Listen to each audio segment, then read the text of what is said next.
Hi, Ian here for Cambracolian Rail Lines.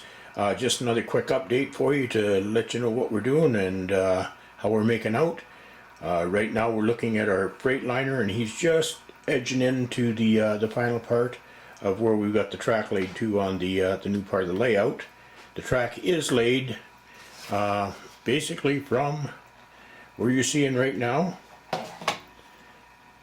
He's just about run to the end. Here we are, he's at the end. And we'll turn him off. We do have a BNSF coming up right behind. And where is he? Here he is right here. And he's edging in.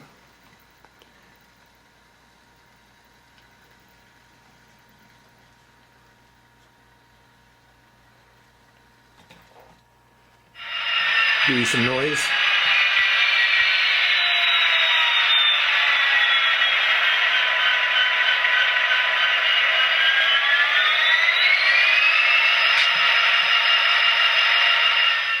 That's enough noise. Anyway, we've got, you see, the track laid and tested all the way to here. I've been running these units around, basically at a speed of 15 miles per hour. I've had them up full tilt, and in both occasions, no problems at all with them. As you can see, we've got the cork board laid, and it's around the outside to accommodate the two tracks, one coming from under and one coming up above. There'll be a couple of switches laid in right about this point, and this way what we can do is take the one track coming, where is he? Here's the end of it. There it is. You can just see the end at the top of the screen there, or the top middle screen I guess it'd be, and it's going to come down. We're going to go into a couple of switches, and that way a unit coming from under the tunnel can switch over and go to the top section of the layout, or vice versa, a unit on the top section layout can switch over and go through the tunnel, and we'll have them set in right about in there. You can see the I'm using glue on the corkboard for this part to try that out, and it seems to be working pretty well. You just lay it down, pin it. Probably you really got to pin it up good if you're going around the curve. That's the only thing, because it tends to want to buckle in the center. But other than that, the wood glue seems to be working real good. I think I've got it right here. What do we got here? There we are. I'll get back far enough. So what is it? Wood glue 2002 GF. Cabinet makers wood glue, that's what it's called. I got that from my good friends down at Lee Valley. It's just one of their stock glues, and like I say, it's working real good. It's doing the trick, doing what I want it to do, so I recommend that. If you're laying track, if you can get your hands on it, it'll be good. Or laying cork, I should say. I don't know how to work on track, but a person never knows. I guess you could try it.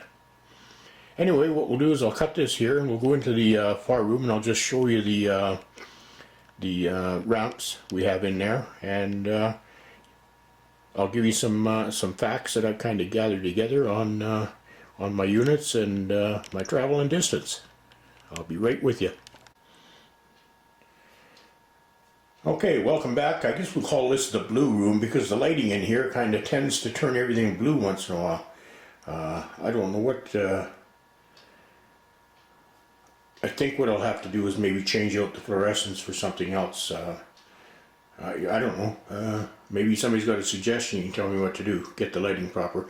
Anyway, you can see the layout.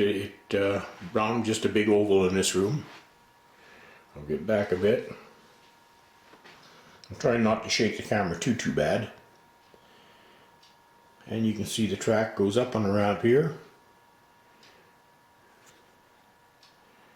And we'll bring it in just a little closer.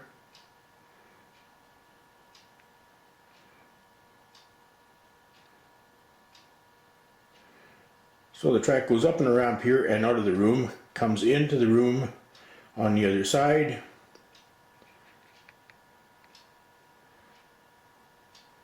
Down the ramp on that side. And what happens is it comes into the room, circles the room once, twice, and then back up on the ramp you're looking at right now in the middle of the screen, and around and out of the room.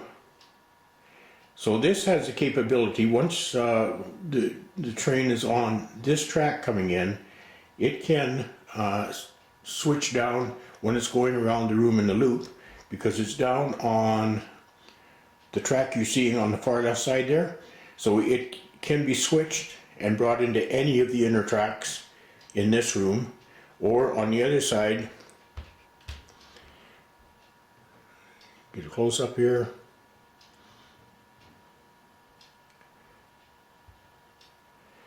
On the other side here, it can be switched back again, and once again climb tracks on that ladder to get to the outside track again, and which will take it back out of the room.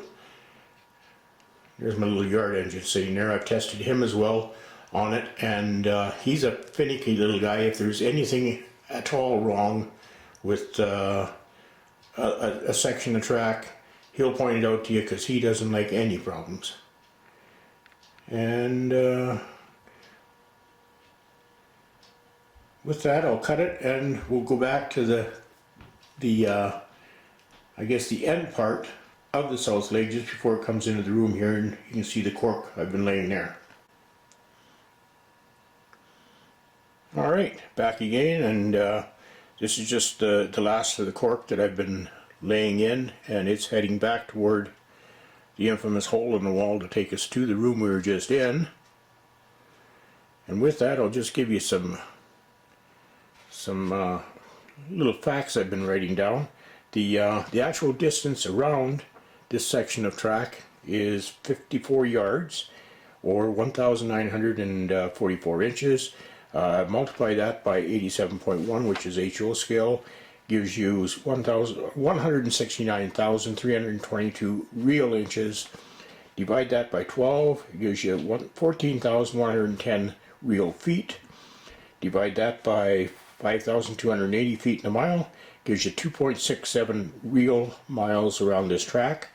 At an average speed of 15 miles per hour, it takes my units 11 minutes approximately to go around the track.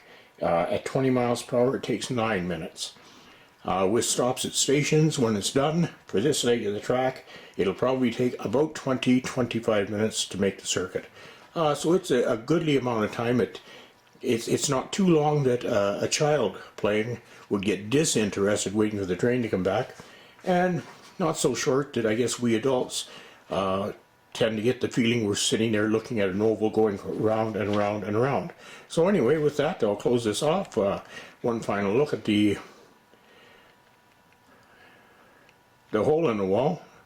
Actually, it's been there, you know, for what, almost a year and a half, 2 years, and we're finally getting some progress on it, so that makes my wife happy. Anyway, I'll cut this off now. We'll talk to you soon. Your comments are always welcome. I'll get this up on YouTube and on Train Life and Facebook. And with that, I wish you well. Take care of yourselves. Bye now.